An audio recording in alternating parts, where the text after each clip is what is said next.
One of the brightest human beings I ever met. Had all A's in WAEC. I think all except Yoruba or something.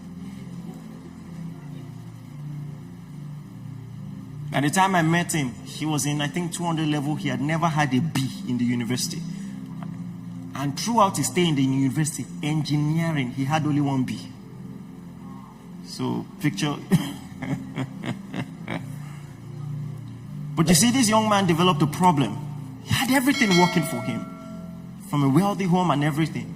But in the university, he developed some kind of mental issue. And because of that, even if he was meant to travel out for studies, the parents thought it wise to just send him to Covenant University.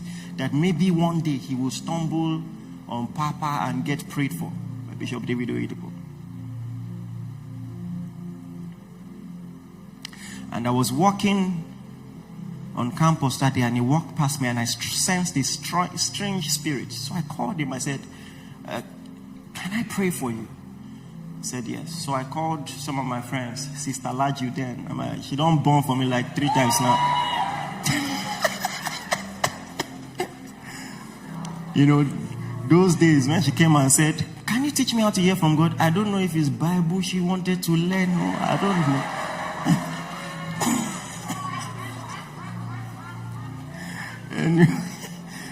But the rest, they say, is history. Anyway, you know,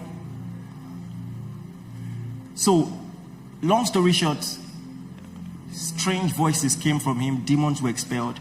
He went home perfectly fine. Now, he's been fine ever since. So imagine going home perfectly fine, and his father's first reaction was, wow, you got to see Bishop.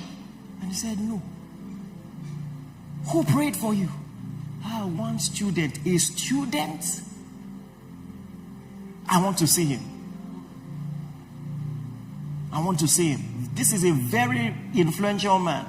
You know, I'm hardly impressed, but when I entered his house, I was impressed. You know, I've entered some houses. There was a man I went to see. They have a lift, an elevator in the house. The house is 3 stories. So I think 4 stories. So he came from the bedroom with lifts. See, calm down. People, I said people will get money. Don't understand.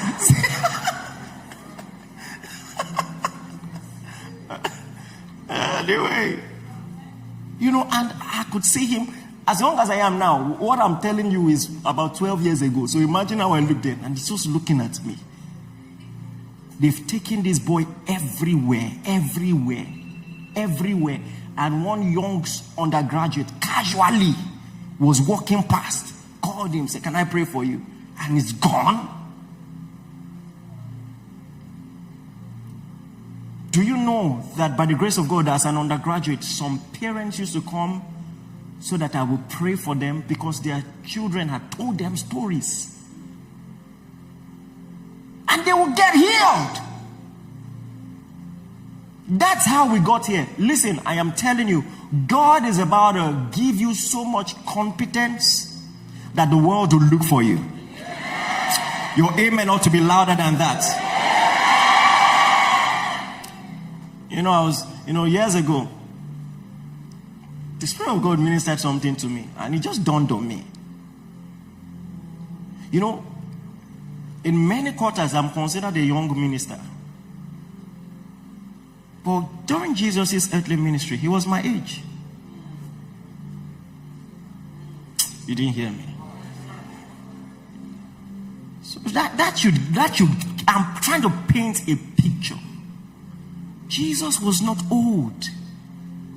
Jesus was my age. So I'm not a young minister, I'm the standard. Anyone older than me is too old. Anyone younger than me is too young. This is the proper age for ministry. Don't you understand what I'm saying? The exact age. Jesus' age.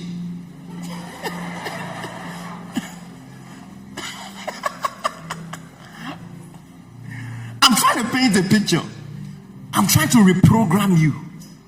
Because there is something about the cultural stereotype that when you mention general overseer, you just expect someone. Do you understand what I'm saying?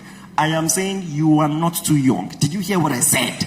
That's what I came all the way to tell you. You are not too young. there is a spirit upon you. The inspiration of the Almighty has given you understanding. If I'm talking to you, let your amen be loud.